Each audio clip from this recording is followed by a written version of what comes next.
I think in order to play the sport of football, you have to be mentally insane. What's your ultimate goal after the season? Like, what are you trying to do next? Being a two-sport athlete, which one do you like more? No, don't do that to me, Mario. Man. Bryce Boettcher in the house. What's up, my man? What's up, Mario? How you doing, brother? Good to see you. Good. You ready? Let's do it. Perfect. Let's take a seat. How's your day been thus far? So far, so good. Just got done with practice. Yeah? Living the dream? You know, it always am. Practice was good? Yeah, it was solid. Awesome, man. Well, thanks for being here today. I appreciate you. We're going to talk a little bit about who you are, what you're about, what you do, life, all the good stuff. What are we doing today? I'll probably go mid-taper fade. Okay. Same one. Perfect. Same thing we usually do. Anything off the top today? Probably a little bit. Just a little bit? Yeah, it's not that long, so just a Okay. little bit. Perfect. How much we go off the top last time? About half an inch or so. All right. We can go probably a little less, maybe. Awesome. Man, Penn State. So how was that like? What was that environment like? It was incredible, man. I mean, I played in some pretty cool environments over my years in college, but I'd probably take the cake, man. Just whiteout, 110,000 people. And Man, 110,000 Yeah. people. Have you played in front of that many people before? I guess technically Michigan last year was, I think, close to that, but you know, that was a wine and cheese crowd compared to Penn State. Yeah, the so. difference is, Michigan, I don't think they were ranked last year when you played them versus, the number 2 team in America. You're coming into a hostile environment. Mm-hmm. You're hated by 110,000 fans minus the Duck fans that flew out there. Had plenty of people who went out there to support you guys. Yeah. No, man, it was a different environment. Like, we showed up to the stadium and we're in our bus driving in, and like, you look at the stadium, which is up on this little hill, and it looks like you're in Mexico. They got planes flying around with banners, with advertisements. They got tailgates that are like just incredible. Just parties. Oh, Just massive parties. nuts. You got fans kicking the buses, flipping you off as you're Oh, really? as So you're rolling in. Oh pretty yeah. hostile? Oh yeah. I Very. know I did witness a video where you guys are walking out to the field, but their fans are on top of you. Oh yeah. And it looked like they had to put some tarps up or something to... Yeah, so our locker room was like almost like a little shack. I think it was like a trailer outside the stadium. So when we were walking in for pregame warm-ups, we literally have to walk through like crowds of fans, and they're trying to separate us and them, and they're yelling at you. And Do you just ignore all of that? Or, I mean, do you try to keep your composure? I mean, it's hard when someone's screaming at you, telling you how worthless you are. And yeah, I mean, you try to just ignore it and keep your composure, but honestly, I kind of take it all in. Guys will go out to the field with their headphones on so they can't hear it, but I like just listening to it. Like, it fires me up and gets me ready to play. Well, that's awesome, Yeah, man. I mean, I'll try not to engage with them, but Well, it's hard, I mean, Yeah. like, you're a man, people sure. are putting you down, but at the same time, you can use that energy and use it to your advantage. You get on the Yeah. field and you just start laughing. You're like, hell, I'm making another play. literally. I mean, that game was back and forth. There was a lot of ups and downs. I mean, Oregon football is pretty impressive this year, and you guys did exactly what you were supposed to do. Yeah. You went in there, you showed up, you played really well except for a couple possessions in the fourth quarter, when they decided to come back. Kudos to Penn State for that. Yeah. But at the end of the game, you walked out with a victory. Mm-hmm. Now, when you're on the field and you're playing, how hard is it for communication assets? Like, how hard Yeah. is it to, I mean, you guys are reading signals from your coaches, but is there a mic in any of your guys' headphones so you can have a defensive play call, or are you literally just watching signals because it's too loud? Yeah. So I have actually one linebacker on the field. I have a mic at a time. Usually I have a mic in my helmet, and Tosh, our D coordinator, will give me the call. Obviously we got signals too on the sidelines for the rest of the guys. Cause I try to get the call to everyone, but when we're playing at home and Austin gets loud, you can't. I mean, I can only communicate with so many people at once. Well, that's the difference between playing the offensive side of the ball and the defensive side of the ball. Because on offense, usually the crowd quiets down, Yep. lets the offense run their thing. But defense, it's a zoo. I mean, people are screaming, yelling. You can't hear. It gets loud. I know Autzon's known for being loud. Oh yeah. But Penn State was pretty loud, I'm assuming, too. It wasn't honestly because we didn't. I mean, there were some good amount of Duck fans there, but when we were on defense, because there were so many Penn State fans, they quieted down because Penn State's offense was on the field. Granted, you still couldn't hear, but it wasn't as bad as Autzen. When you were in Autzen and third down, and It is in a big loud. game. Oh, Music's raging. People are screaming. The O's come out. Yeah. I mean, it's a fun environment to be in. Last year you won an award, correct? Yeah. What exactly is that award you won? Last year I won the Burlsworth Award. So basically recognizes college football's best walk-on player, or best college player that started their career as a walk-on. It remembers this guy named Brandon Burlsworth who walked on to play football at the University of Arkansas. Was a walk-on, earned a scholarship, ended up getting drafted by the Colts, and then passed away in a car accident. But it honors him and his legacy and just what it means to be a walk-on. So that was pretty cool to win last year. That's pretty awesome. Now, explain to us what a walk-on means. What's that mean? It basically means that you come to college and play college ball for free. You know, you're paying your tuition. You know, obviously you don't get the same opportunity as the scholarship guys. You got to work 10 times as hard, but you know, if you really love the game and love being where you're at, it's worth it regardless. Now, what was it like when you decided you wanted to walk on? Because, correct me if I'm wrong, but you came to the U of O to play baseball first, correct? Yep. So you're a two-sport athlete. Correct. You played baseball for how many seasons before you started to play football? I played baseball for 2 seasons before football. Honestly, out of high school, I didn't think I was ever going to play football. But, you know, there was walk-on tryouts going into my sophomore year when Coach Lanning got the job here at Oregon. And I kind of talked to my pops and family and was like, you know what, why not? We'll give it a go. So Coach Watts, who was my baseball coach, helped set up a tryout with Coach Lanning. Got to meet with Coach Lanning, and he's like, yeah, come out over the summer. So I came out for some summer workouts, and they invited me out to fall camp as a safety. I was a little bit smaller back then, and the rest was kind of history. I started knocking dudes' helmets off, and just playing really hard, you know, showing that I belonged, and it worked out. Hey, worked out, yeah. It's the triumph, right? It is. Now, you grew up here locally, correct? Yeah. Here in Eugene. You went to South Eugene High School, and then you took 2 years off of football to play baseball. Mm-hmm. How's that feel when you get back in the pads and in the helmet, and then you're playing obviously at a way different level from the Oregon football? Yeah. So, I mean, you're coming in, you say you're undersized a little bit. Mm-hmm. What's going through your head? Like, okay, I got to play hard. I got to hit people hard. I got to show that I'm worthy. Mm-hmm. Or are you? I mean, I'm assuming there's a little bit of intimidation factors. You're playing around world-class athletes that are massive as well. For sure. Yeah, I mean, it was a whole lot different than South Eugene High School. I'll tell you that much. Yeah. Trust me, I played against South Eugene. Yeah. And it's a different. It was a little different, man. But like coming in, I didn't know what to expect. I was like, I'm either gonna stick out like a sore thumb and I'm gonna be cut within a couple days, or I'm gonna make it worth it. And I knew pretty quickly that I may not be as good of an athlete as some of the guys out there, but I sure hit harder than anyone and sure play harder than anyone. And that was kind of my mindset going in.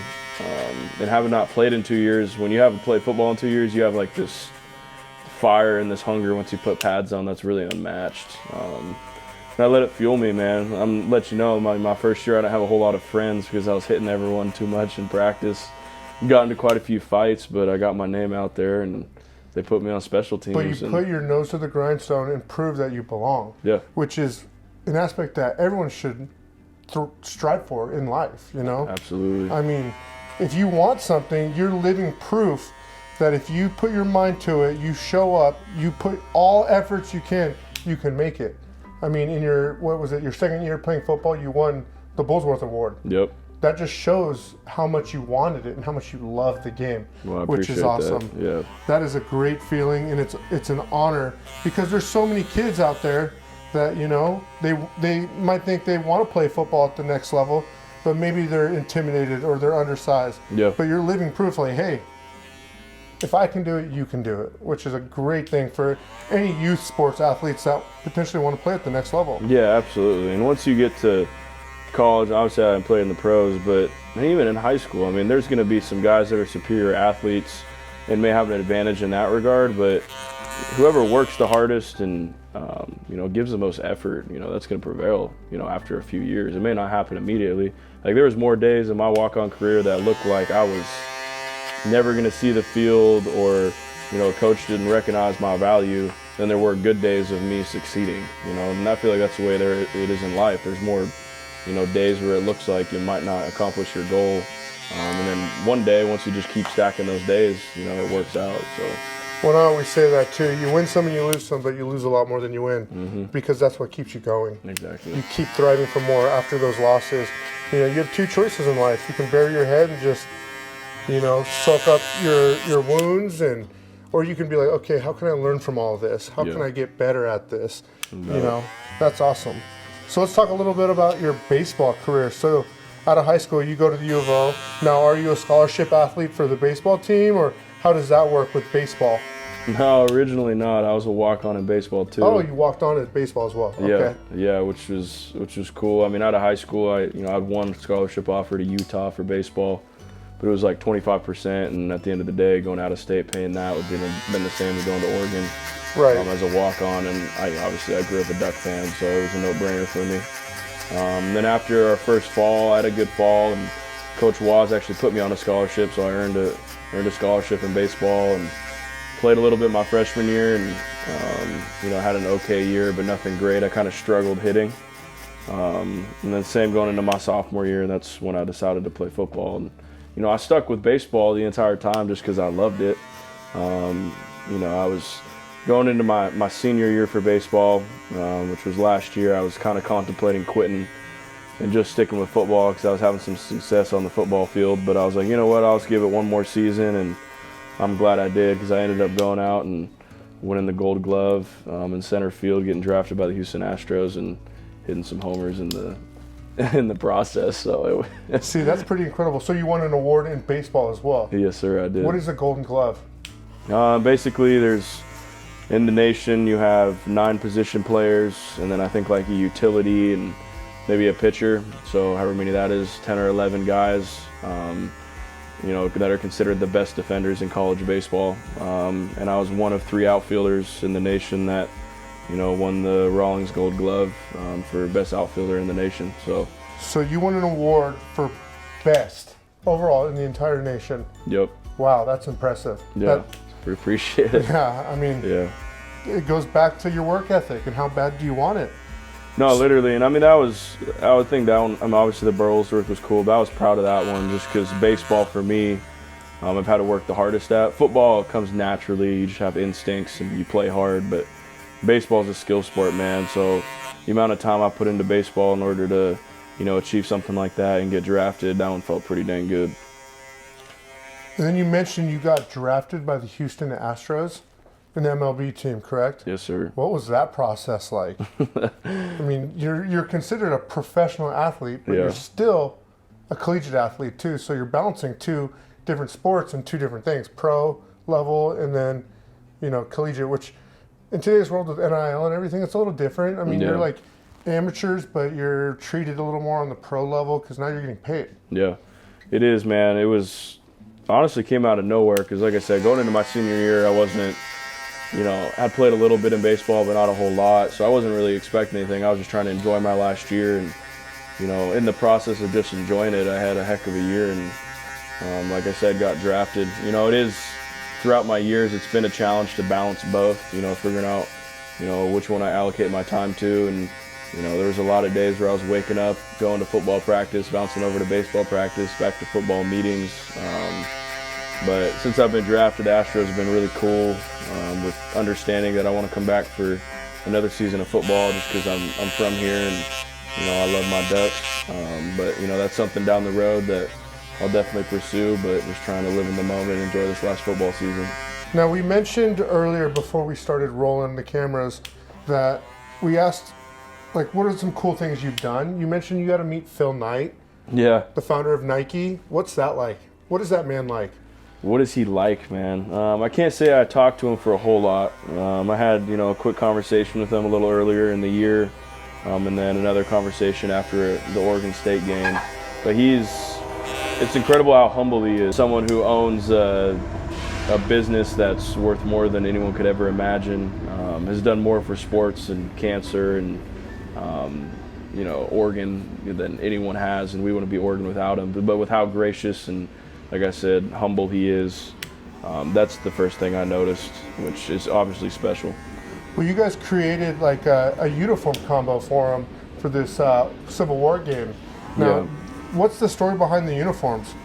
So the story behind the uniforms is it obviously just represents him and his coach Bill Bowerman, which obviously went into Nike with him, and what they represent.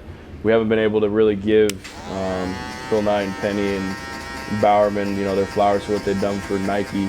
So this was a way for Oregon and our team to do that, which was pretty special, and to have all the patches and all this unique parts of the jersey combo that represent him.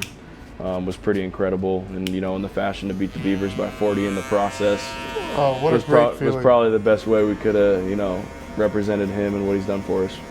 I know Phil Knight. I'm sure he gets a little flack for not supporting the Beavers as much, but he's alumni, and they are still a Nike school. They are a Nike school, but at the end of the day, go Ducks! Go Ducks! Go Ducks! Yeah, no, it doesn't get better than that. Does not. Now, being a two-sport athlete, which one do you like more? No, don't do that to me, Mario. Man, they're both so different. Like, I love both of them for different reasons. They both go hand in hand. But like I said, you can't beat a baseball locker room and, chewing sunflower seeds in the dugout and just talking about whatever.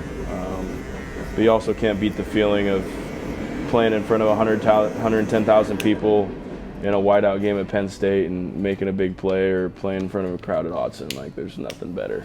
I could only imagine what it's like to be in those scenarios. Yeah. I mean, speaking of making big plays, I recall a moment in that Penn State game where it's 4th down. Penn State's got the ball. They run it right through a hole. You meet face to face with a running back. Yeah. Unfortunately, he got the first down. You couldn't stop him. But it was only by a couple inches. That's the game. It's just inches. Mm-hmm. What's going through your head during these plays? Are you seeing the hole open and you're like, oh, my responsibility? Or are you making eye contact, watching the running back get the handoff, and you're just essentially trying to blow him off?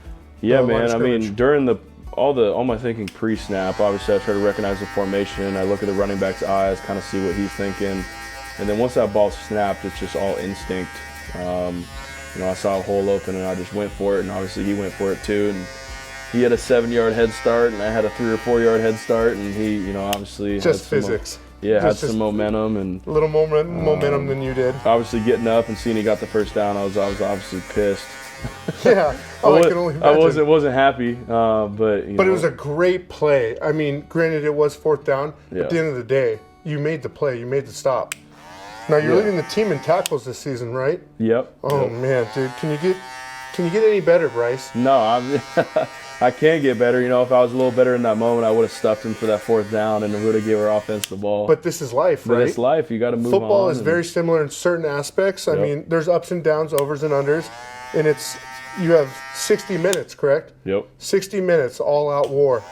And at the end of the day, you want to keep your head held high, win or lose. Yep. But that's what football's about, though. For sure. It's a team sport. There's ups and downs. You guys have to communicate, camaraderie, cheer for each other. And there's going to be ups and downs. So Oregon's up, 17-3 in the game, I believe. Yeah, in the 4th You're quarter. riding high. Penn State comes back on some, little miscommunication plays. But for the most part, you're throttling them. What's going through your mind in those scenarios? Like, oh, God, we had this game sealed. It was ours. And then they come back and tie it up in the 4th quarter. Yeah, I mean, that's, like you said, it's just like life. Nothing's scripted. If it were scripted, we would have been up 17-3. We would have stopped them, and then the game would have been over. But just like life, nothing goes really as planned.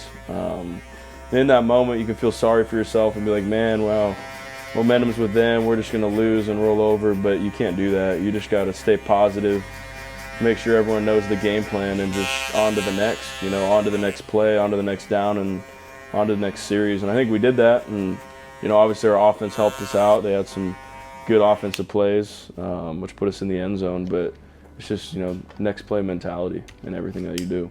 So what's it like being a student athlete as well? I mean, because you still have to do your schoolwork, right? I mean, I feel like it's a full-time job being a student athlete, because not only do you have to go to practice, but then you got to study for your exams and everything.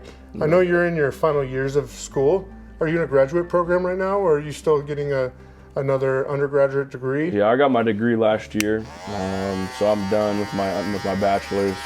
And now coming back, I'm just taking some classes that interest me, just to lower the stress level and the class load, so I can focus a lot on football. I'm also taking yoga, so I can get some stretching in, make my body a little more limber. Yeah, I need it, man. I need as much stretching as I can get. So, yeah, nothing serious right now. Just classes that interest me and allow me to keep playing ball this last year. But you're required to take classes while you play football, correct? Yeah. But you can't just be like, oh yeah, I'm not taking any school. You have to take. You have to go to school. You have to take classes. You got to be enrolled in. I think it's 12 credits. Obviously, post-grad with what I'm doing, it's not too bad. But undergrad, man, when you're trying to get your degree with the time commitment with football, plus doing homework, it's you don't have a whole lot of time for anything else. I'll tell you that much. Yeah, it's a full-time job. And it is. It takes up your whole life. It is, no doubt. If I'm a young athlete in high school, and I want to play just one sport, not necessarily both sports, but one sport. Is there any advice you'd give a young athlete on what they should do to prepare themselves for the next level? Yeah, man, I would just work hard and have fun doing it. Obviously you got to enjoy the process when you're working. But like if you aren't having fun with that process, you aren't going to be putting in your best work possible. If it's too much of a grind for you and you don't enjoy it, you aren't going to get better. So find a sport, whatever that may be, whether it's multiple sports or one. Make sure you love the game. So when you love it and when you're playing it, you're gonna get better. So I'd say that's my biggest piece of advice. What about like preparation for the body, and not alone the mind, but the body in general, because it's a whole different toll you're gonna be taking on, correct?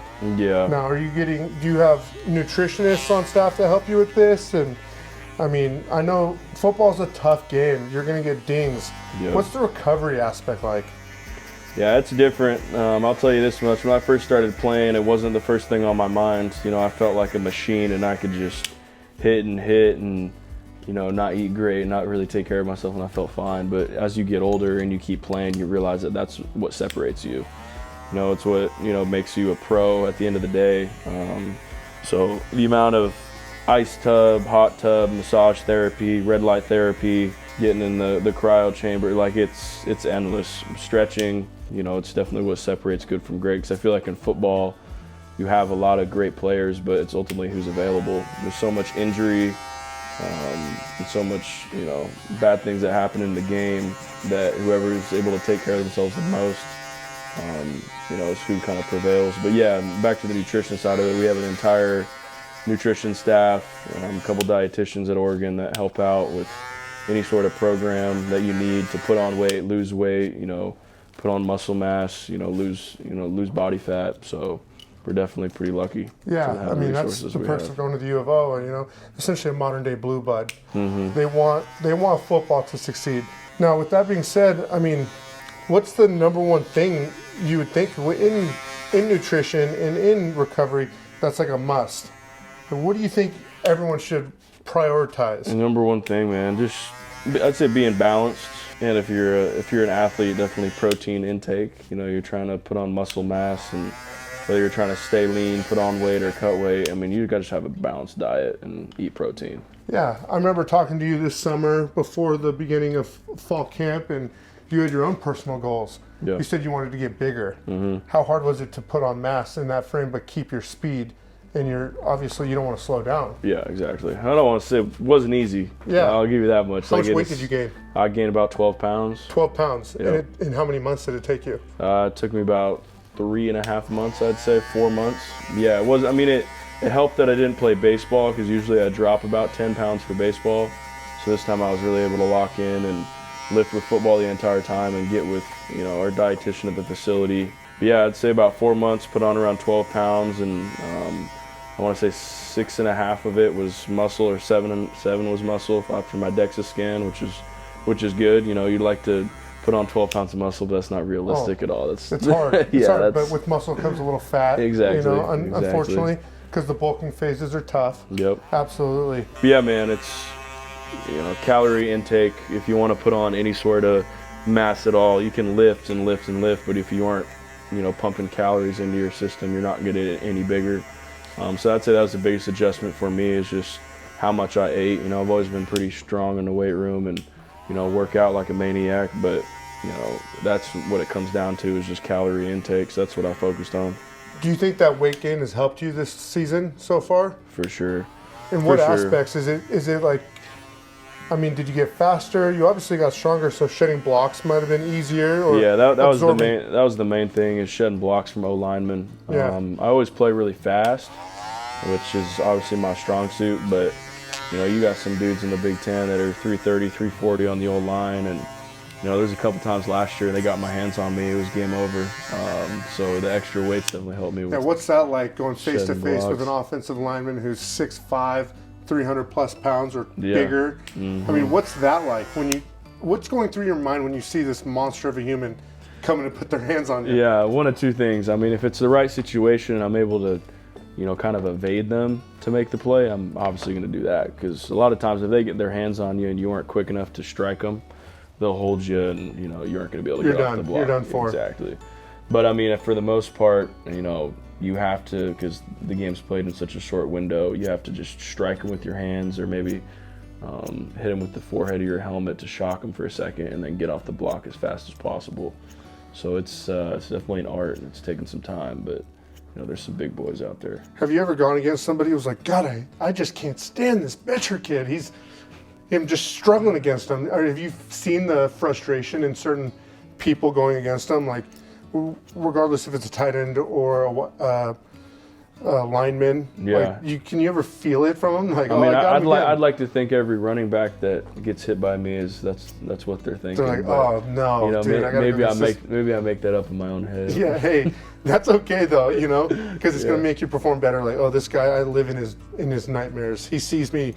That's awesome. Yeah, that's what I tell myself when I'm on the field. Self-talk, man, that's important. Well, you know, another aspect of college athletics too that's a little different from the old days is NIL.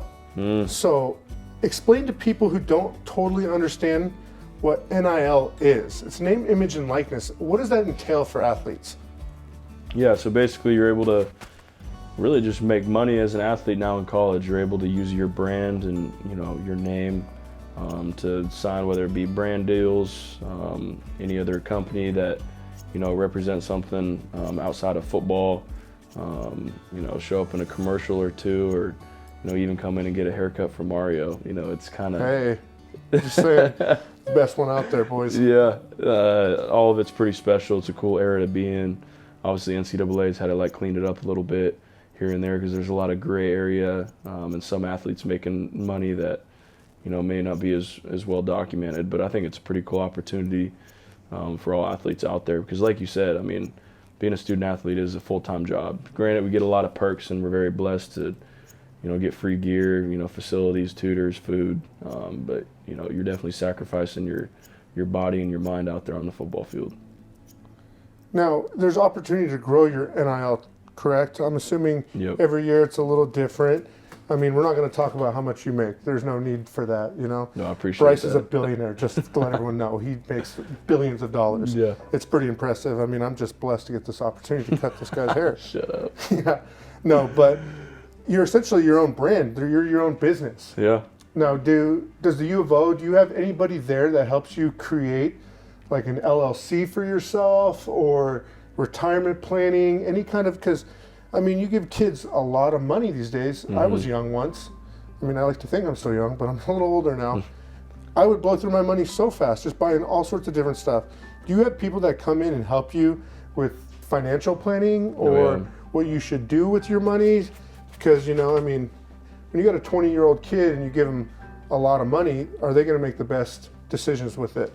Yeah, we're blessed to have, you know, lots of resources at Oregon. I don't know about other schools, but at least 2 or 3 times a year we'll have, you know, whether it be a CPA or, you know, some sort of accounting firm or some financial advisors come in and speak to our team and let them know, you know, what, obviously we're making some money, but, you know, you got to pay Uncle Sam back their money to make sure you aren't blowing through it.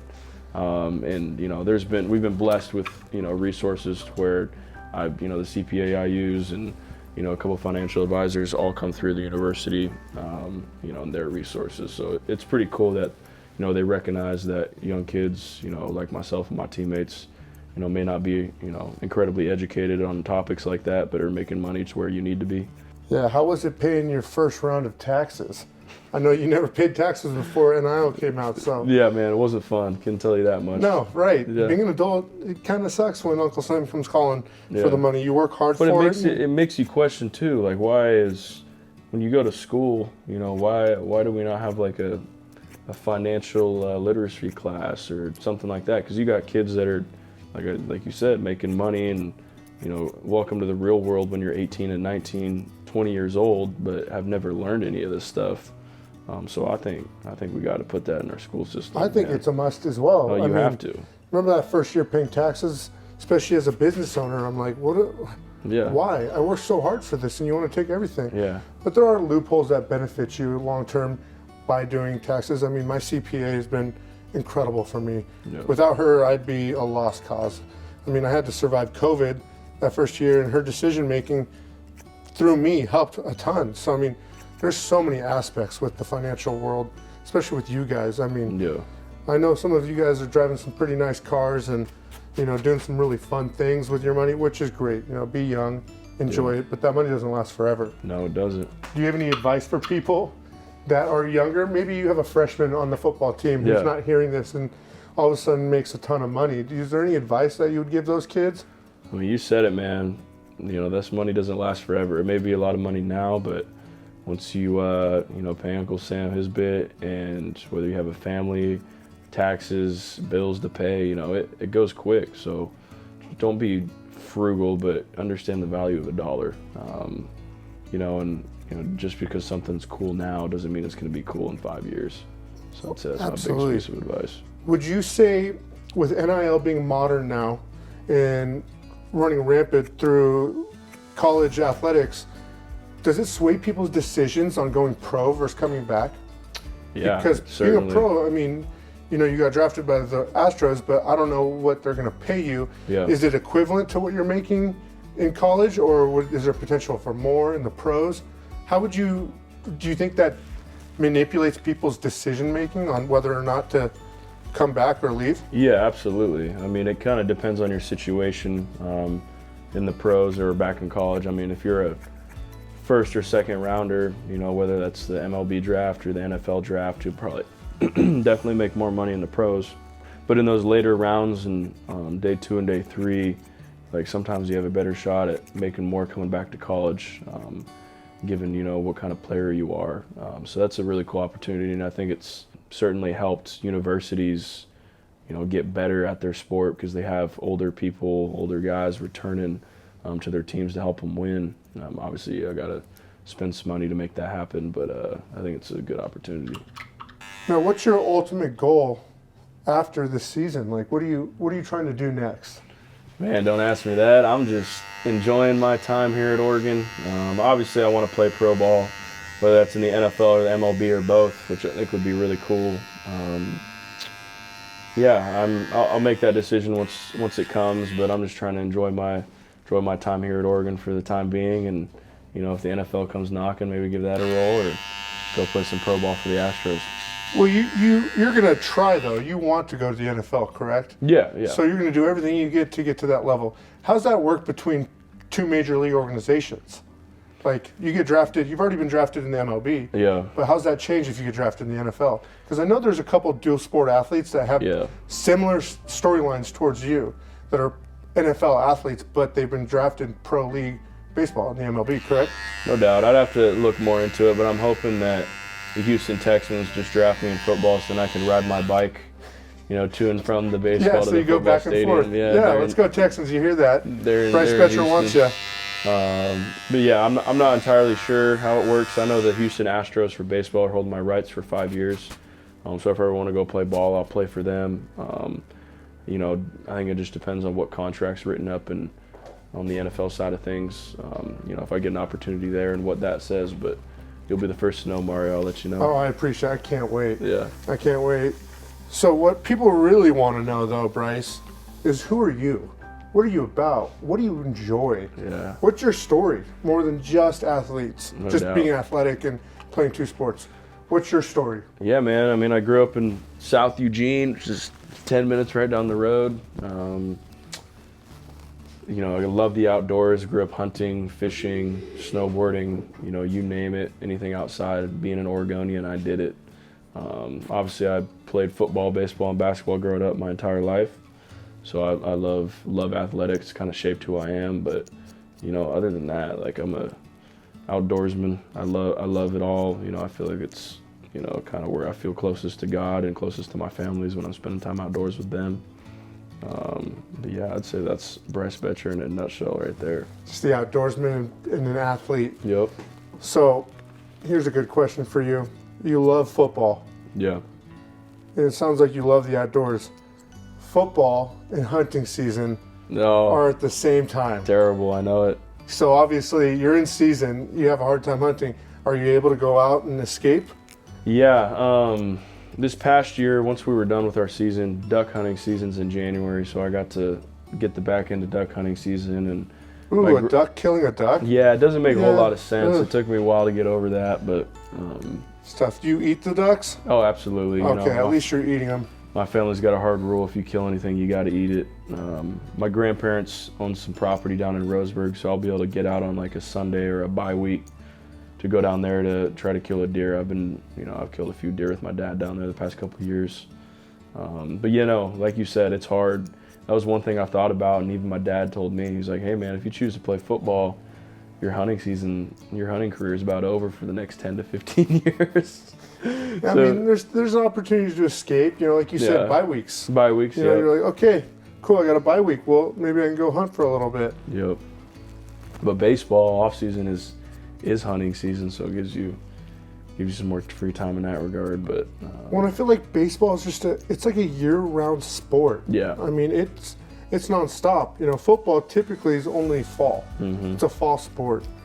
So, I mean, currently you're in football season, but are you still training a little bit on your free time for baseball or watching film or in communications with other athletes on how do you balance the two sports? Yeah. When I was playing ball at Oregon, you know, obviously I'd go out to the facility and hit with the team and whatnot. Now that I'm not playing ball at Oregon and playing for the Astros, you know, I get into the cages and hit when I can.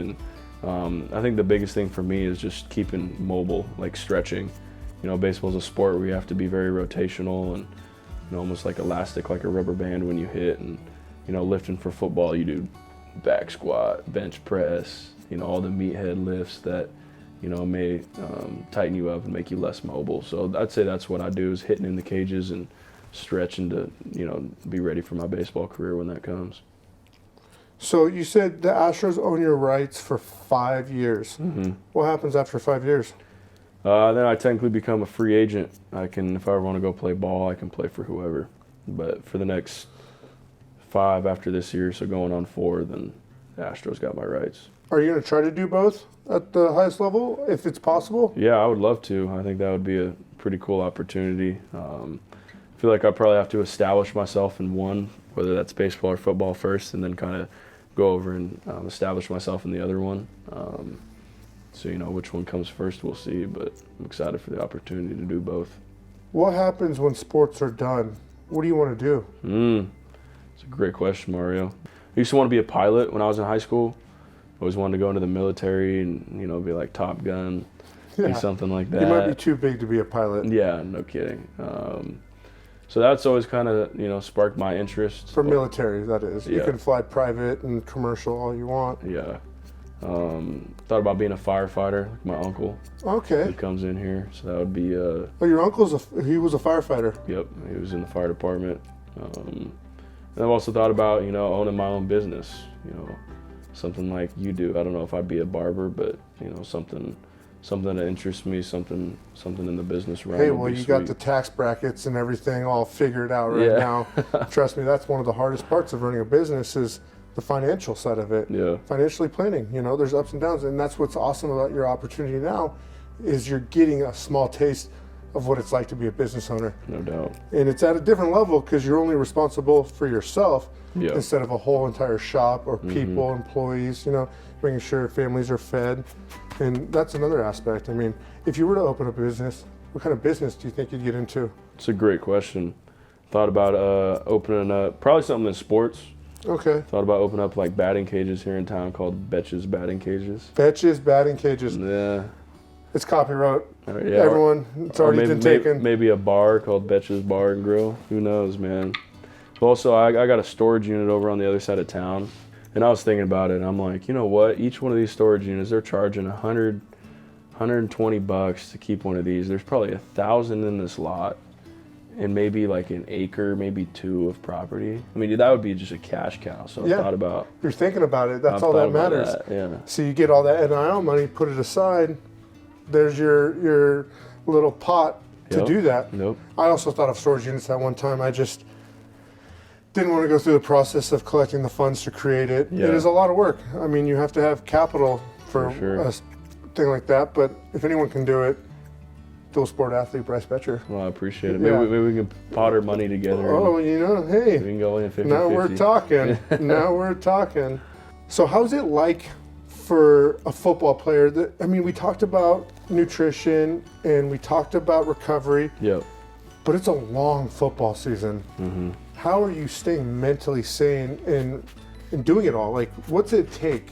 What would you say? I mean, I'm sure there's times when you're like, I don't know if I want to do this anymore. I am tired. Yeah. I mean, do you have like a psychologist that comes in and helps you break down the sports aspect of being an athlete? Yeah, we do have a couple mental sports psychologists that come in and talk to our team, and you're able to talk to individually, which certainly help. But I'd say when you were saying mentally sane, I think in order to play the sport of football, you have to be mentally insane. Yeah, you got to be a little crazy. So I think the craziness, like there's days where you wake up, we're throwing pads on a Tuesday, your body hurts, you can hardly walk, and you're like, okay, I just got to do it.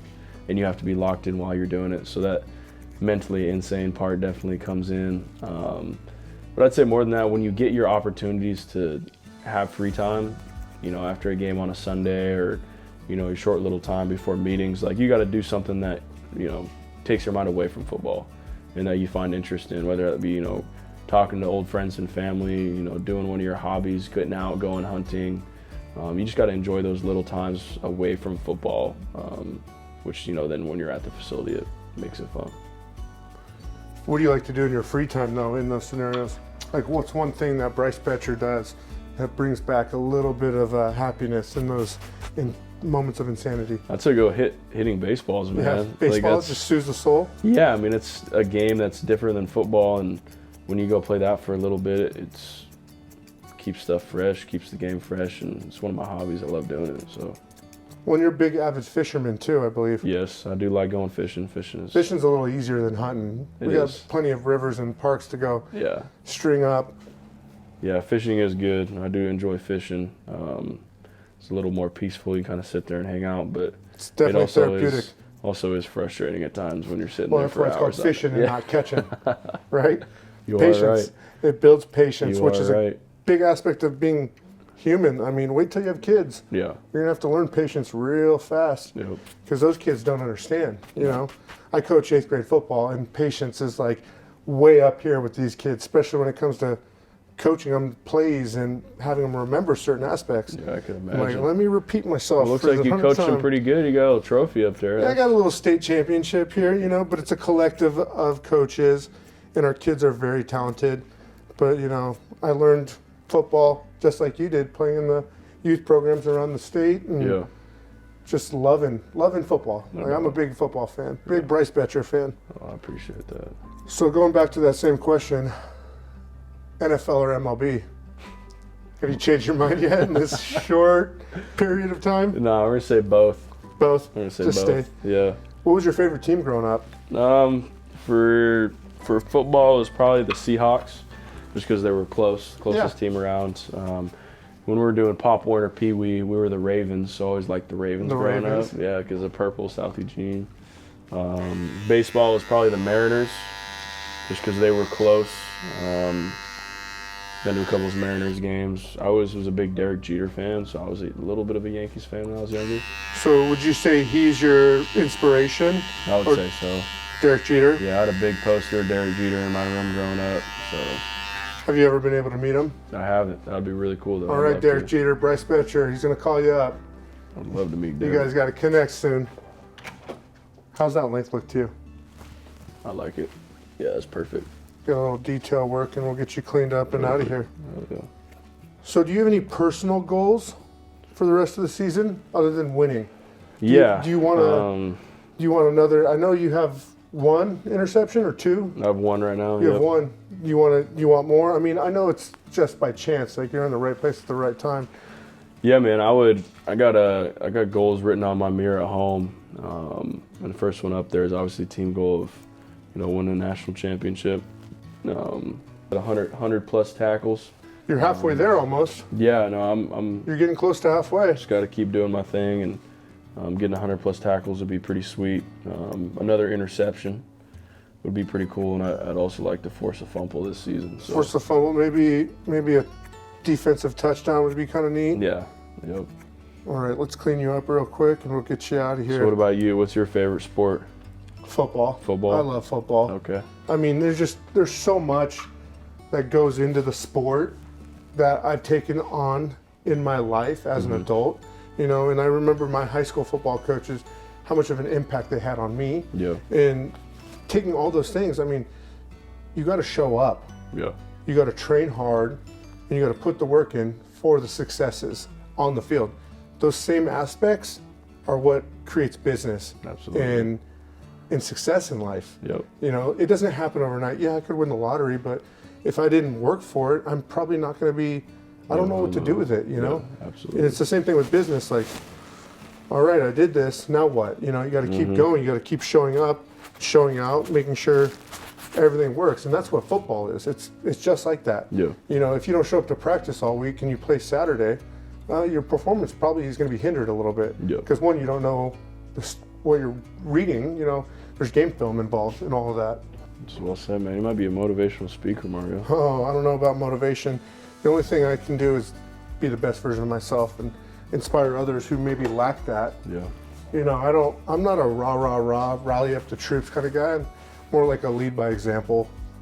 I enjoy doing crazy stuff myself. I'm 270 pounds, but I love ultra marathons. Don't ask me why. I just going and running 30 plus miles is fun to me. Fun to you. It's wild. I think it's just we'll have to go on a run sometime. Yeah, let's go on a run. Let's go on a run. We can do that. But those aspects, I think it just goes back. Physically, I can't play football anymore. I'm pretty old and tired now. Body hurts a little bit. So, but the running aspect, I mean, you go at your own pace, you enjoy it, and it's not easy, but I'm also not sprinting. I'm also not engaging every muscle I have and sending a full sprint out as fast as I could. What got you into running, or who got you into running? I ended up doing this little challenge back in January on Pisgah, and I ended up summiting Pisgah 10 times in less than 12 hours, and I was like, wow, I can do hard stuff. I can do this stuff. And, I ran Pisgah one time, and it was the hardest workout I'd ever done. It's hard. It's not easy. And I did it 10. And at that moment, I was like, I can do hard things. I'm tough. I'm tough. So from there on, I was like, I kept challenging myself, just like you as a walk-on. You challenge yourself to show up and, not only make the team, but get a starting position. Yeah. And I'm sure you're like, oh man, after a couple of those hits right off the bat, you're like, oh, this is tough. But hey, I'm alive. I'm still doing it. Still kicking. Yeah. Do you want anything in your hair today? I'm good. Okay. Let's take this off.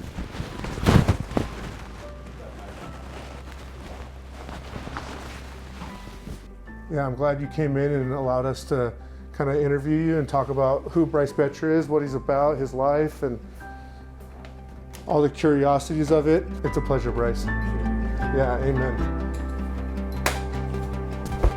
Always a pleasure.